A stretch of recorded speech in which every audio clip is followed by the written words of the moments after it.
BOTG, we back. Hashtag boots on the ground, we're back for what's mine. 100. So Central Africa, I don't talk a lot about masks that much, but this is a great example of a tradition that's still existing today.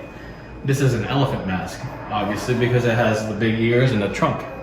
And where's this from? What part of Africa? This is actually from Cameroon. This is we're actually in the Bamalenke room. Okay. We're actually right here. Okay, let's see where we at. We're in Cameroon right now. Oh, okay. The Bamoon Kingdom is actually right here. Okay. The Bamalenke is more kind of like south, right here. The place I was talking to you about, all the palm oil, it's actually still grown here today in Cameroon. It's actually a huge exporter of that commodity still today. Wow. I think only Cameroon, Nigeria, Malaysia, and Indonesia have palm oil producing in like industrial scale. Wow. So only a few places. Okay. Now, if you look around you, there's a lot of beadwork. Right? Okay. Let's get some of that. Beadwork is very important when it comes to showing off like your culture. Also, a lot of colors and stuff like that. But for most of West Africa, a lot of the beads, not that they couldn't make it locally, but now we talk about industrializing Europe, right? Right. Right. So a lot of these beads would be traded in from France and Italy for commodities from the Bamalenke. So the bees was coming from European, France, and Italy, Yeah. and they were used as trades. Yeah. And they would be sent to the royal artists or like the person that's supposed to be making all these different pieces for royalty, right? Wow. And the reason why these have a lot of dirt on them is these would be shown off outside the palace to show the rest of the public, like, hey, your royal rulers have a lot of. You got some money. We got some money, we got some influence, but we also trade with people outside. So wow, that's how they would retain the power. Now, be mindful that these pieces also have something called cowrie shells, and that's going to be in the last exhibit. We have a little bit of literature going down the ways, but really it has its room all to itself in the last exhibit. Wow, this is like something that pharaohs had on the Egypt. Yeah, but here's the thing. Where did all the Egyptians get that from, right? That part. Exactly. Where did they get it from? I'll give you a little bit of a hint. In Egypt, the borders that we now know where Egypt is, has about 168 somewhat like pyramids, right? Right. South of it, Sudan, has almost double that amount. So you have to think, this is going further into... Who was first? Exactly. So that's further down the river. See? Because people give Egypt, but they never look, like you say, who have more pyramids. It's going to tell you, if you got more of this, that means you had to be doing it first. It's not only a numbers game, but okay. It's also what influenced who, right? If you look at Egyptian history, you'll start to see more Greek stuff. You'll actually see the kingdoms of in Egypt. You remember what Alexander the Great, when he conquered that much? Right. He went to Egypt, right? Right. When he died, a lot of his generals took power in different places where they conquered. Okay. One of them was in Egypt, and there's actually the royal line started to be mixed with Egypt and Greek origins. Oh wow! So you have European and African already there. Right. That's something like I'm hearing about the Ptolemies. Yeah. Something like that. You got it, yeah. And then later on, of course, with Mecca expanding Islam all throughout, then you have a cultural and religious influence. So it's always changing. You know? Wow. It's always changing. Look at this one. This is incredible. And like I said, like the chair downstairs, this is the Bamalenke royalty. They have this knit cap. Usually it's very colorful. Okay. And this is a serving tray for them too. And usually it's flanked by ivory. That's what's that, alligators? Which ones? These alligators? Yeah. That's for dinner. Okay. That's eat off the land. Yeah. This is I just want to get some of this because I'm gonna bring more people. We just walk by it all the time. I was like, I'm gonna come today. Yeah. And you said this is because I know I'm not going to pronounce it right. Mm-hmm. Bamalenke. Yeah, Bamalenke. And you can further examine all these different cultures too. So there's this resource that we use. It's only one of many, but University of Iowa actually has a very great database.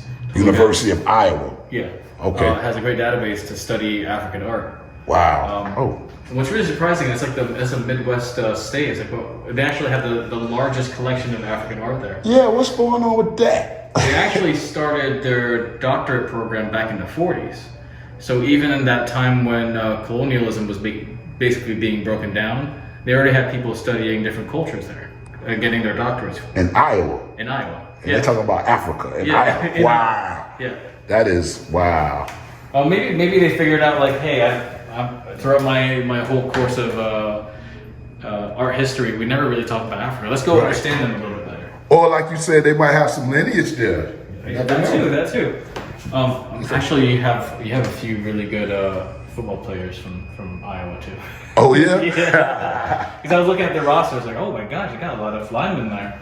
Yeah, University of Iowa. Yeah, you wouldn't think so, but yeah, they do. Now downstairs, remember what I talked to you about spider motif? Yes. You'll actually see it in this piece over here. Okay. This piece over here, people, and that mask down the hallway. And you say this is like the spider motif. Yeah. So it's the style. It's derived from, you know, the trapdoor spider. When it comes out of the earth, it traps its prey. Okay. Now people saw this, and it's like they always try to figure out where the spider is going. Now they have this whole belief of, you know, it probably goes to the spirit realm. People like, you know, that past us are part of that realm. The story they use spider motif. Not only that, but as you can see, they're all together. They're all cohesive, right? Right. In this piece over here, it's different generations being cohesive and working together. Wow. And it's a really great example of showing people, like, if we work together, we can achieve a lot of good things. Unity is the power. The people always have the power. Exactly. So each generation, they have to retain all this knowledge prior to that. And, you know, good things will come to that. Actually, this is actually a serving vessel. Okay. That's actually a mask too, and that was also a mask. Oh, wow. This one? Mm-hmm. Wow. Look at that work. It's very detailed. I like this one because you carve underneath the wood, which I still don't know what kind of tool they use to do that. And that's all one piece. That's all one piece. Look at the detail. Let me show. And you know, art does a lot to empower a lot of different people, for sure. And Wow. I think this is one of the most like empowering pieces when we show ideas like that on a piece like that. Right. And you could tell a story that you can let last for generations and generations. And with you art. have to think of it this way. I actually have more of a science background. Okay. I believe like in different things, like things store memory, right? Okay. I feel like every single one of these pieces store a certain amount of memory for somebody to study, to pass on. And since this is an oral tradition we're talking about, we're more akin to remember images. Okay. You know? Makes sense. Yeah, like you'll remember something like that being danced on a person celebrating their power, and that piece is still being used today for a lot of people that are in high political society and military societies. It's like a whole fraternity thing, you know. Wow. That looks like a Medusa. If Medusa had the snakes. Oh, okay. So this is actually this is actually in our what's it called? Yeah, it's from Cameroon too, but I forgot.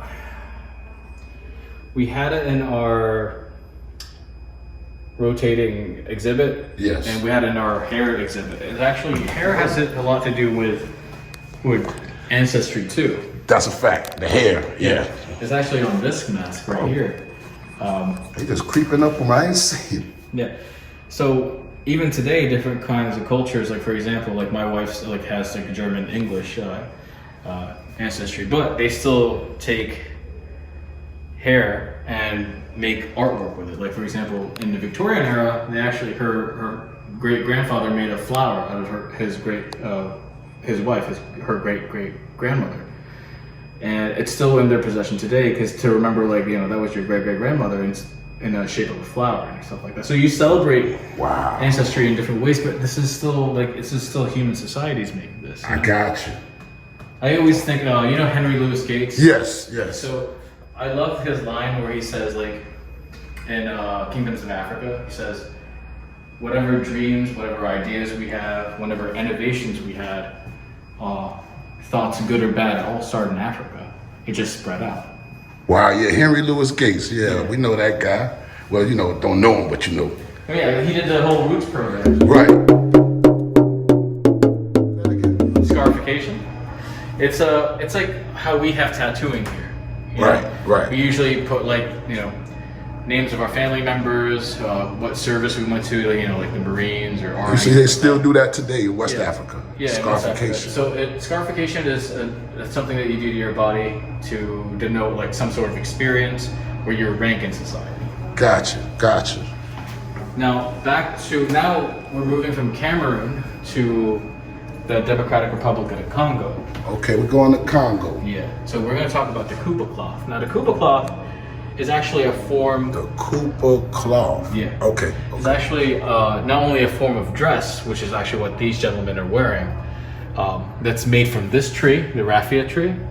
It kind of looks like a lot of the palm trees we have here in Japan. Dude, like a palm tree. But the men actually do the main weaving of the cloth, and then the women do the intricate designs.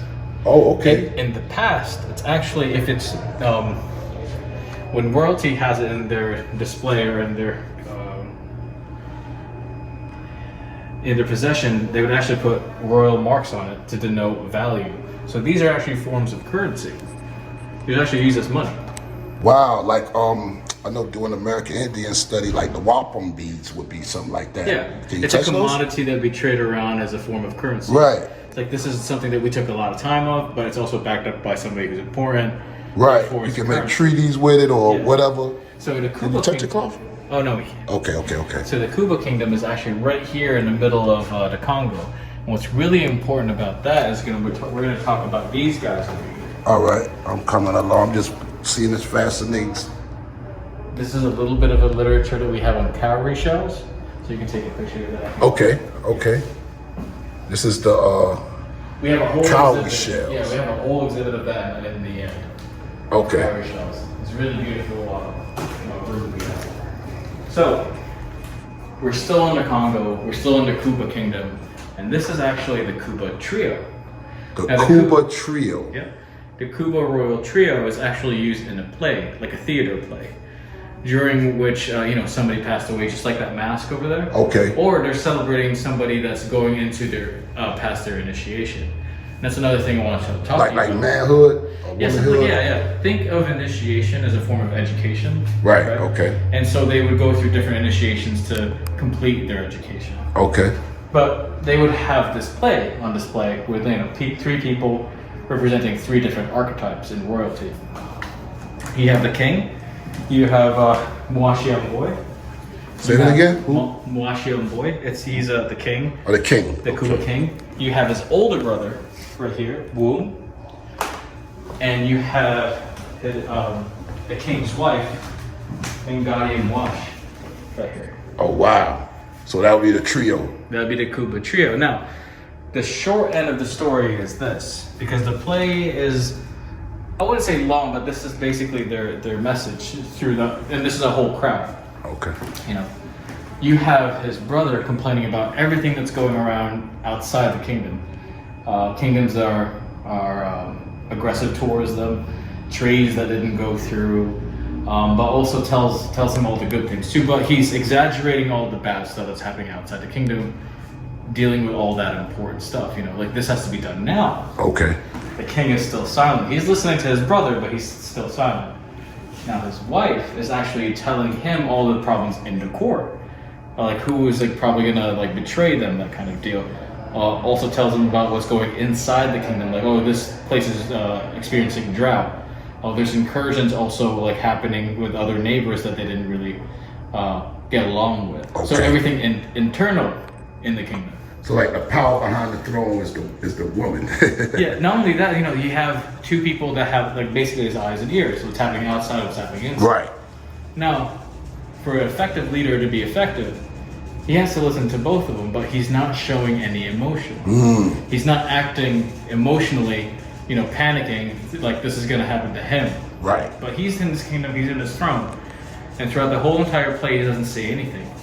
They're being really dramatic. They're very boisterous how things are going through. But then the king in the end makes decisions. He says, "Well, let me talk to a messenger that we'll send a messenger to the kingdom that's attacking us to see if we can have like some diplomatic ties, you know. Okay. And he tells her like, okay, let's deal with the court member that has that doesn't like me, and we'll talk to him directly. So he's making these decisions in a very methodical manner. He's not reacting to them emotionally. He doesn't take them serious, like they're not taking it personally, but he's just like, you know, like a lot of like today when we look at it too, like what's it called?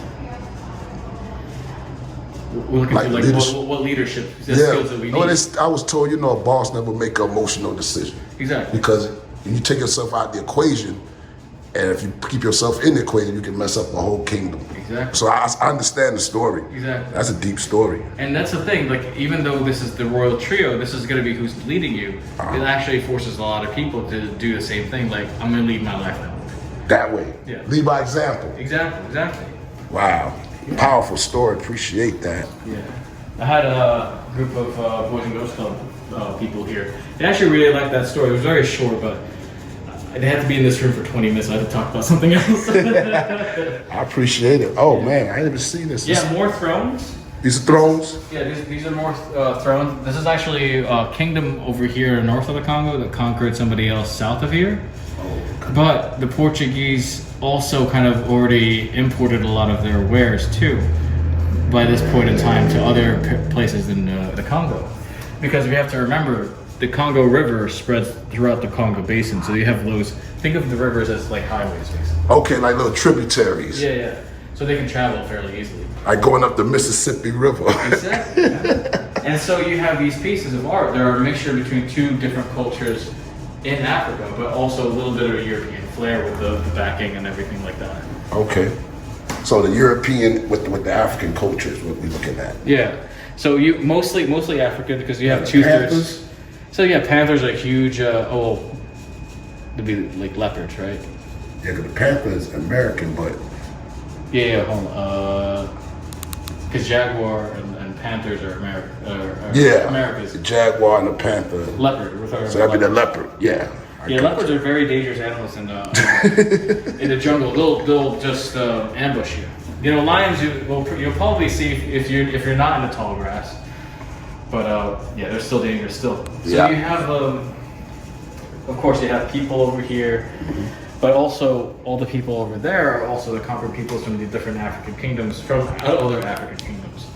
Well, you're saying the people here are the conquered? Yeah, but the thing is, they used art as a means to incorporate them in their culture. Okay. Yeah, not to like say you're lesser, but now you're part of us You're now. part of us now. Yeah. Right. But they also use different aesthetics from European means, like the backings over here. I like it. I always think about it as a means of now they kind of expanded the canvas a little bit more for their artwork. Wow. So really quick for this room. All right. So we have 2 ironwood examples. You have the lion over here, and also the hippo right here too. You have with lacquer on it. So this is ironwood made out of the same bed that we saw? Yeah, basically. All one piece? Yeah, it shows you like how much more you can do with that kind of wood. But look how easily cracked it can get to if it's not maintained that well. Oh, wow. So some of these are very fragile. So the masks that you see around here are great examples of how one generation can use initiation previous generations have used. Like this would be something like the initiator would say to you, like, hey, your grandfather went through this initiation, now it's your turn. So that's that sense of like familiar ownership. Like you have to go through this education because your family already went through it. Okay. And not only that, you have raffia being a symbol of a lot of spiritual power. So when it's sitting like this, it's not activated. But when it's worn and danced, that's when it's spiritually activated. Oh, wow. So it has a spiritual background on the raffia too. Now, before we move on to the next room, I want to show you how close villages or close ethnic groups can still have differing ideas of what beauty is. So we have the Yaka and the Suko, 2 different ethno-cultural tribes that are neighbors in the Congo. Okay. But the Yaka like people with upturned noses, and the Suko like people with broad noses.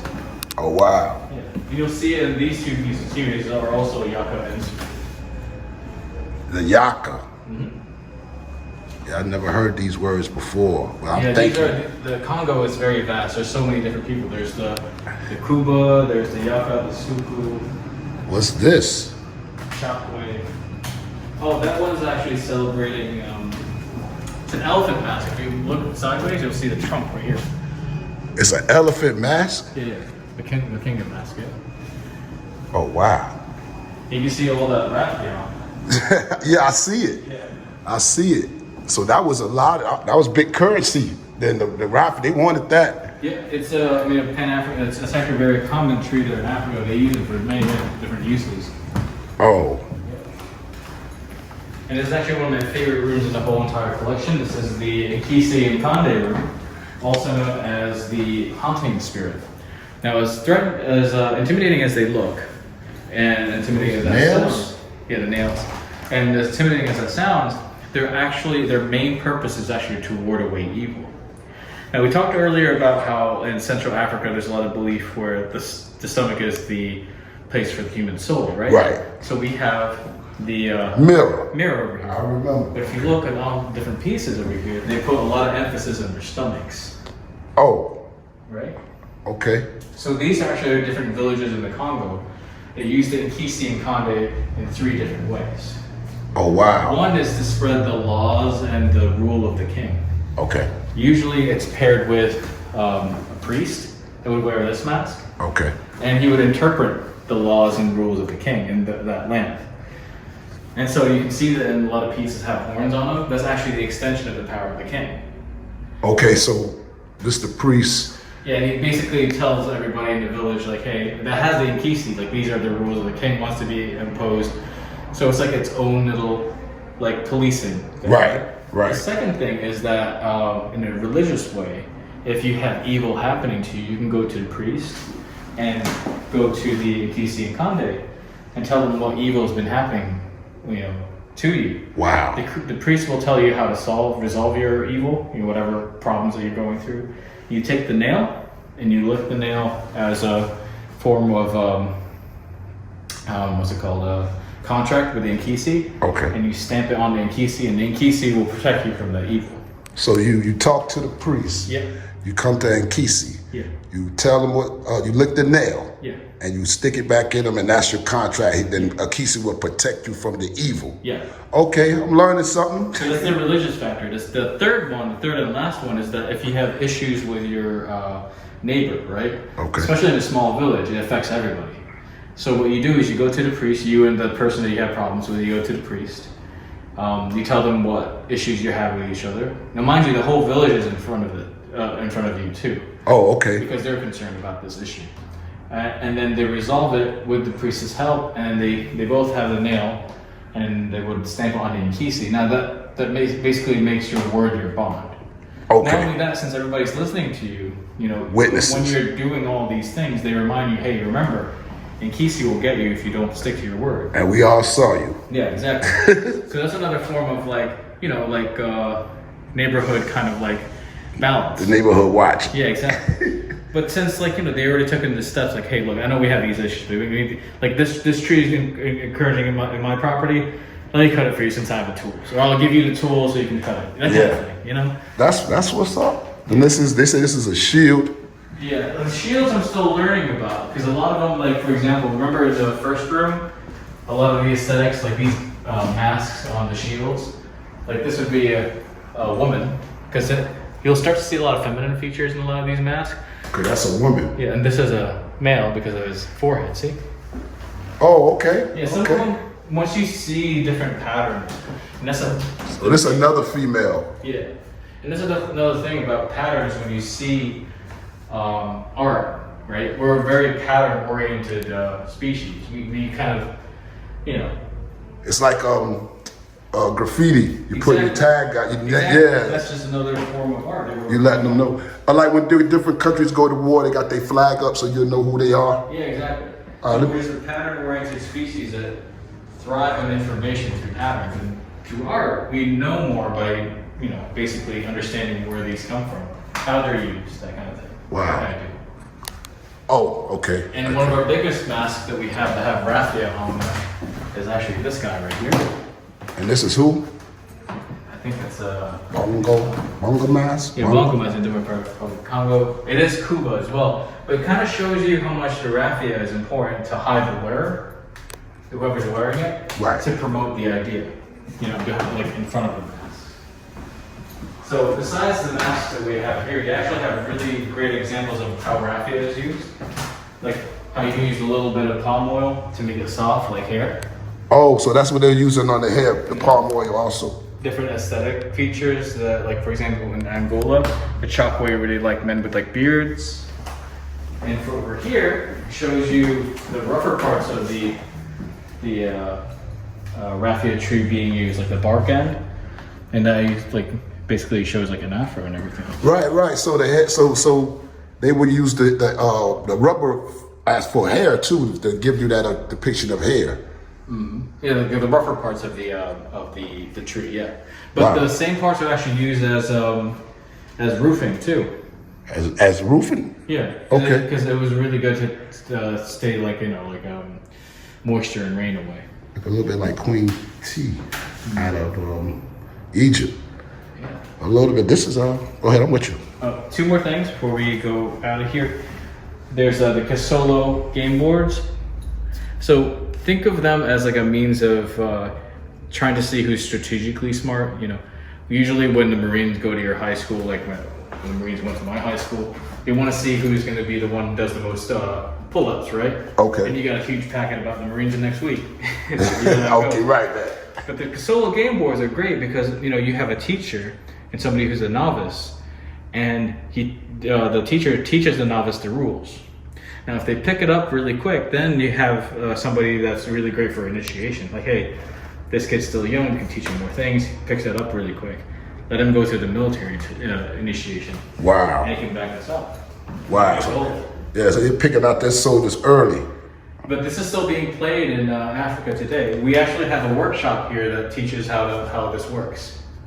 Wow. So just if you go to Savannah African Art Museum, we have a educational liaison, Miss Lisa Jackson. She's really great with that. Okay.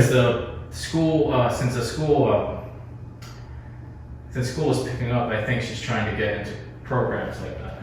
Okay. So yeah, we're still learning more about pieces here in this room. These are actually great examples of drums. This piece. Oh, this is a drum? Mm-hmm. And this piece as well. And that actually has a more high-pitched drum sound like this. Like that. Oh yeah. Okay. One piece of wood too, still carved It's out. one piece of wood. Wow. Okay, I'm coming along.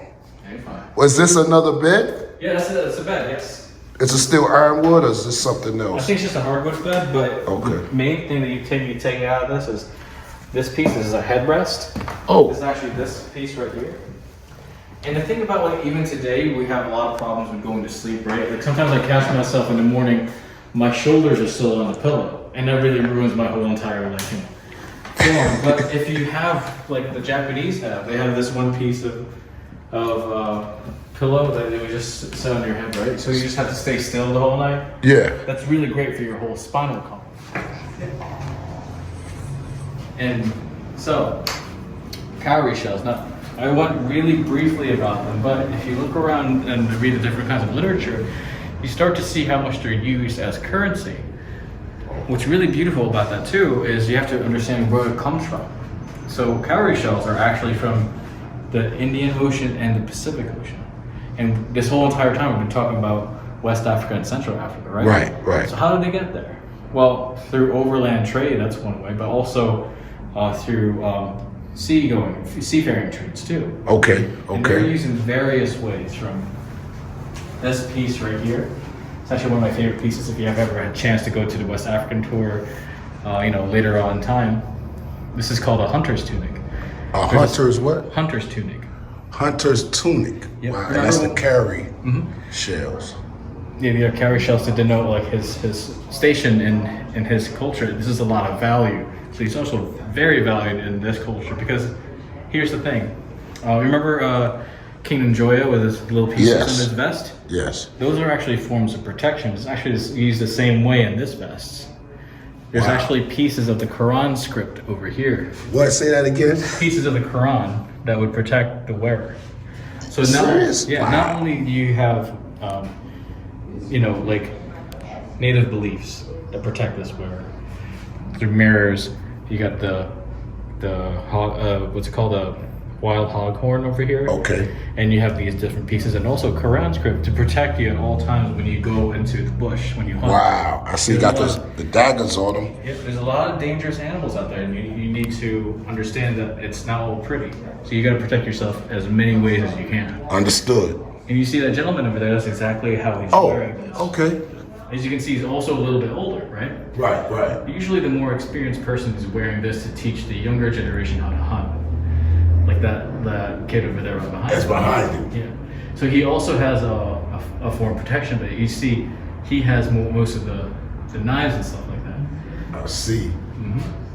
And you have a lot of different people behind him that wear like a lot of animal masks and stuff. So he's teaching him like, hey, this is what you're supposed to do. You're supposed to how you get these animals. So we have a good form of protein in our Okay. Say. society. So this is in Mali. Hunter from Mali wearing traditional garment covered in amulets and cowrie shells. These are Wow. animals. Yeah. Wow. And it's the real deal right here. Yeah. And besides masks, they also use headdresses as a form of initiation. In West Africa, there is only one or few women's initiation that women can wear masks. Most of the initiations actually in a form of headdresses or like a form of like skin coloring, like you would get like clay. Okay. White Like clay. the reds and the different colors. Okay. I see Yeah, what you you're see saying. that. But you see how much the cowrie shells will pop out in their headdresses. It's really beautiful pieces, including the beads. Oh, wow. Remember the Kuba trio upstairs? This is them over here. This is the light version. Okay. Wow. Same three characters, Uh-huh. just depicted in different ways. Same aesthetics. You got cowrie shells again. So that's the mother, the father, and the brother. Yeah. And if you're ever interested in West Africa, this is another Cameroon ethno-cultural group, the Com. They use it's really beautiful. They use twins in their court because the king doesn't talk directly to the crowd, like talk directly to the people that's in his presence. What he says is, he says one thing to the one twin, and the same thing to another. Now the twin would go around and tell them what the king wanted, right? The second one does the same thing. That way, that they know that that's exactly what the king wants to be done. Wow. Okay. So think of it as like, whenever I forget my password, Google's like, okay, we're gonna send you a number. Okay. Right? You just have to jot in the number. Make sure you put the right number. That's called a two-step authentication, right? Right. That's exactly what they're doing here. Two-step authentication. Make sure what sure the king that- said is what he said. Yeah, exactly. Okay, status and prosperity. You have the feathers on top. And this is in the Congo, yeah. Yeah. And the thing is, these shells are usually found in places like in the Indian Ocean. In the Indian Ocean. Indian Ocean, so like East Africa, but Africa. also in the Pacific. So all that trade, they would use this as currency. Even in Ghana, a West African country, they have it in their currency how important cowrie shells were in their economy Wow. as a stand-in for money. Wow. They even have it in their financial building as pieces of So that's very important. Yeah. It reminds me of corn, like I said, dealing with the Americas, how corn is you see that in depicted all over, like the corn was also life. You made food out of it. right. Very important. You go ahead and pick yourself one little souvenir for yourself. Oh, thank you. Yeah. I'm in there. Well, that was the tour. Well, we was in Central Africa. We're gonna go to other parts of Africa for the museum they have here. If you'd like to continue that build, say it in the comments. We gotta go see the terracottas. We was here, Savannah African Art Museum. They go all over Africa. We got to go to the terracotta gallery We go up in there. And yeah, that's what it was. Hashtag BOTG, we're back. I hope you can hear a guy that was giving the education on it.